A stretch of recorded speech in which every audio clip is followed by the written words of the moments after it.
Sir শুরু করতেছে sir sir শুরু হচ্ছে বলেছে ওকে স্যার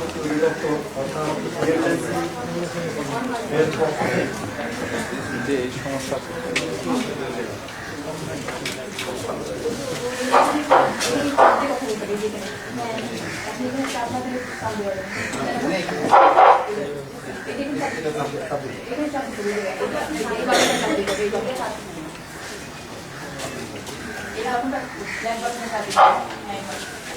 মাননীয় বিদ্যুৎ দলীয় নেত্রী মহোদয়া, আসসালামু আলাইকুম। আমি সামরিক বেসম্পত্তি অধিদপ্তর অর্থাৎ ডিএমএনসির পক্ষ থেকে আপনাকে যথাযথ সম্মান প্রদর্শন পূর্বক আমাদের বক্তব্যকে গুরুত্বের সাথে বিবেচনা করার জন্য বিনীত অনুরোধ জানাচ্ছি। প্রথমত, বাংলাদেশ সশস্ত্র বাহিনী এদেশেরই সম্পদ এবং আমাদের প্রতি আপনার সমর্থন ও সহযোগিতা কৃতজ্ঞতার ভরে পালন করছি। দেশের প্রচলিত আইনের ও বাস্তবায়নে আমরা আপনার আন্তরিক সহযোগিতা সকালে অবশ্য খোঁজ নেই নিরান্তরে জানাবো আমি।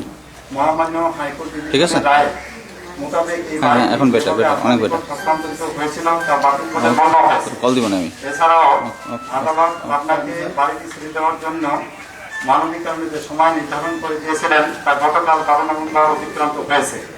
হাইকোর্টের এই রায়ের বিষয়ে সুপ্রিম কোর্টের এপিলেট বিভাগে রিভিউ আপিলের যে আবেদন করা হয়েছে তাতে হাইকোর্ট কর্তৃক প্রদত্ত রায় বাড়ি ছেড়ে দেওয়ার 30 দিনের যে সময় বেঁধে দেওয়া হয়েছিল তার কোনো উল্লেখ না থাকায় বাড়িটি ছেড়ে দেওয়া এখন অনিবার্য বলে আমরা মনে করছি।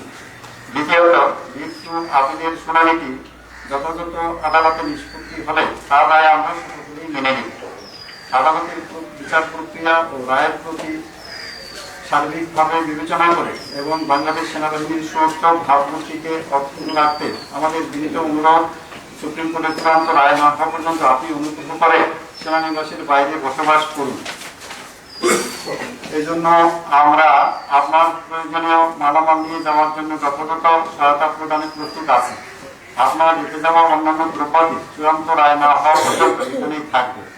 আমাদের এই প্রয়াস কোনোভাবেই উচ্ছেদ কার্যক্রম নয়, বরং আইনের শাসন মেনে নাও।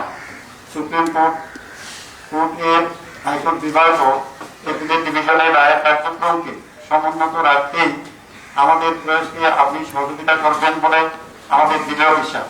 আমরা সকলেই সেনাবাহিনীকে সকল প্রকার রাজনীতির ঊর্ধ্বে রাখতে চাই। আপনাকে ধন্যবাদ।